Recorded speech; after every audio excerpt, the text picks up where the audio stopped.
Hello! Pacing is difficult, I've come to find out.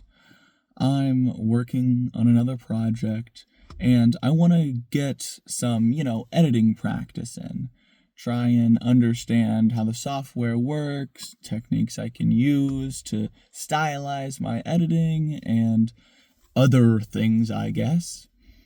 But you kind of have to know what you're going to make when you start editing. You can't really just go into the software and be just, mess around until you create a project. Well, I mean, you could, but it's about combining already established visuals and audio into, I guess, an MP4 file.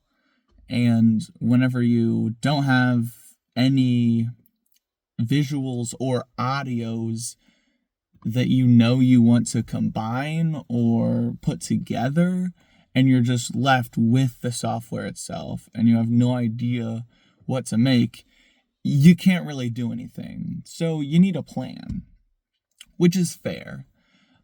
And I've done some ideation on plans, writing stuff down, but it's in that planning period that pacing is the most important thing and the most difficult thing to do. Because I'm looking at a script and I'm like, okay, so for this sentence or two, I can put up this visual, and then, move on to like a transition thing where I can put up this short visual and then a longer one that's kind of like moving so that, because you don't want static frames. And then I'm like, okay, so we'll get this like stock image of like bad toxic relationship, and then we'll like cut it into the that like Omni-Man ass visual, of like Omni-Man yachted out, if you will, and maybe add like a Vine Boom fart sound effect. But then I realized, wait a minute, this is incorrect pacing, and you can't go into talking about toxic relationships and then go into shit poster mode, excuse my language, and you put a little Omni-Man and fart sound effect. It's not ideal and doesn't make for a good video. But this is all a part of the learning process, right? You realize that I can't talk about Omni-Man's ass and toxic relationships in the same sentence, or use that visual to accompany my script. Because the script itself is like, okay, I guess. And it just has all the words that I am going to say, but I should probably revamp that a little bit because I don't really know what visuals to put with those words. Because if you just read it yourself, like a book, you can add your own visuals. But I'm not making a book. I'm making a video. And in a video, you need visuals. And I can't really... A lot of the things that I talk about are a little more abstract, and so applying a visual to that is going to be more difficult. Like, I can't just put up stock footage or like stock image of like the concept of an ego. I mean, you could put up like a little like psychology blurb image of like some guy's head and then like ego, super ego, id, or like the iceberg thing, but none of that is really what I'm trying to talk about. And so I need to, I don't know, try and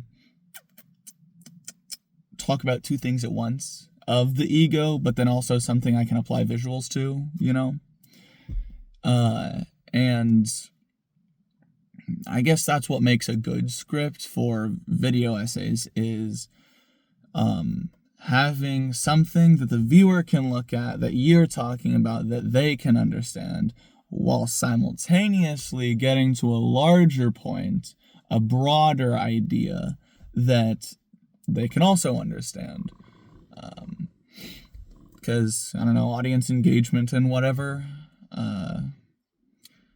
Really, ideally, it would be a lot less effort to talk about what I want to talk about, right?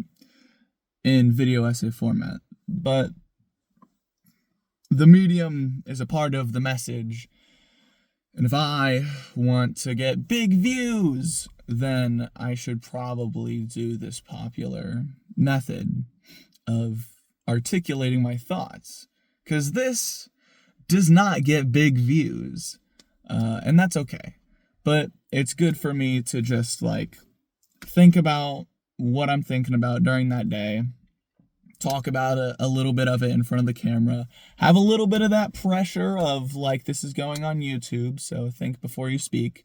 And then being able to kind of try and communicate as if there were someone listening.